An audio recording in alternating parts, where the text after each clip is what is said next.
Hey guys, welcome back to my channel. My name is Cheryl, and today I'm here to bring you my spooky book recommendations.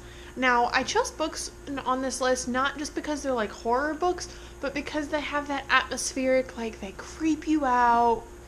Really, Milo? They creep you out, they really remind me of October and Halloween, and so I figured what better time of year to put out a spooky book recommendation than right now. So, without further ado, here are, I believe, 4 books? Yeah, 4 books I'm going to show you that I think you should read or I recommend for this spooky season. The first one is a classic, and I feel like a lot of people haven't read from this author, but have read other things influenced by him or have delved with other media influenced by him, and that is H.P. Lovecraft. This is his complete works. This is the like leather-bound bind-up by Barnes & Noble. Absolutely gorgeous. I love this so much. Like, look at this. Anyway, what I meant by that is if you haven't read Lovecraft, Lovecraft is considered one of the fathers of modern horror. Everyone, basically, that, especially early on in the horror genre, like Stephen King, all of them, they took like direct influence from Lovecraft stories. Lovecraft has influenced a lot of movies such as The Thing.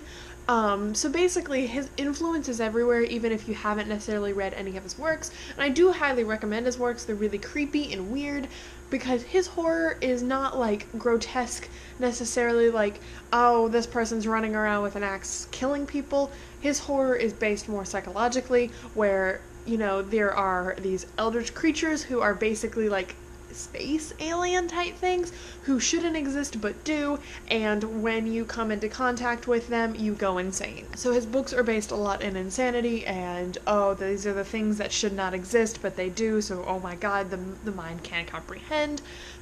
He was the creator of Cthulhu, obviously. I do enjoy reading his books or his stories because most of them are short stories. I would actually say I prefer listening to them on audiobook because he is more of a classical style of writing, which is a very dense, very prose heavy style of writing, and so if you are not into that, which I'm not a huge fan of, audiobook I find that you can still get the story from it better. But besides that, he is not the most pleasant, politically correct man. There is a lot of racist language in his stories. He was a very racist man. There's kind of a lot of sexist language in his stories. So getting beyond that, which is hard to do sometimes, but getting beyond that to the core spookiness of his books and his stories, I would recommend them. If you have not picked them up, at least try some of the big ones like At the Mountains of Madness, The Call of Cthulhu, my favorite being the small short story The Cats of Ulthar, which is about a town where people don't treat cats poorly because when one person did and the cats ate them. So switching gears a little bit to actual like horror the way we think of it, and this is an author who was, like I said, influenced by H.P. Lovecraft, and that is Stephen King. I particularly have Cujo here, obviously, but I mean just kind of the general library of Stephen King. I think Stephen King is perfect to read during October, for any time really you're looking for a spooky book, and that is because Stephen King is just there. He has a book for everyone. I have read quite a few of his novels and quite a few of his short stories. I'm actually in the middle of rereading it right now, and I will say I feel like I prefer his short stories because novels like Cujo that aren't that long are fine, but really on his larger novels, which he has quite a few of, he tends to ramble and repeat himself, and they're just way too drawn out. So I feel like he tells a better story, and it's a lot more manageable when they're short stories and more concise. They're creepier, and so if you're looking for something to scare you, you really can't go wrong with Stephen King. I will say that his books are not for everyone, just because there is a lot of violence, especially towards women in some of them. There is a lot of really bad language, which doesn't bother me, but if you're sensitive to that, you probably shouldn't pick up Stephen King. There's always mentions of drugs, it seems. But yeah, he really, if you haven't delved into the world of Stephen King, I would recommend it. Cujo was actually the first book I read by him, and I haven't looked back since. So the next book I'm going to recommend is actually a book, not just a general read from this author, and that is John Dies at the End by David Wong. This is his John Dies series. The third one just came out. It's called What the Hell Did I Just Read?, which is a very accurate statement for this series, because this series is something else. He is a very, very, very funny writer. He is actually an editor or a writer on Cracked, and so he knows how to make you laugh with his stories, but his stories are also really creepy and grotesque and horrible. So if you haven't seen the movie, which this is the movie tie-in cover, or if you haven't read this book or even know what it's about, basically this story follows a couple characters who get involved with this weird drug that allows them to see things they shouldn't see. But these things are there. They're kind of like in an alternate dimension, and when you take this drug, it opens kind of the doorway into these dimensions, and so they're creepy horrors that just come through and they have to fight them. And so this first book follows kind of these two characters, and really they're the only ones seeing this madness going on because they've taken the drug, and it's just kind of what they're dealing with. The second book, This Book is Full of Spiders, is about the world basically falling apart because everyone can see what's going on now, and it's madness. I don't know what the third one is about because I haven't read it yet, but he manages to tie in comedy and horror in such a way that is so just like irreverent. At times you're like, oh, that's really creepy, what the hell? I don't want to imagine that. And yeah, I think of all the books I've read that have tried to tie in both comedy and horror, I think he has done it really well.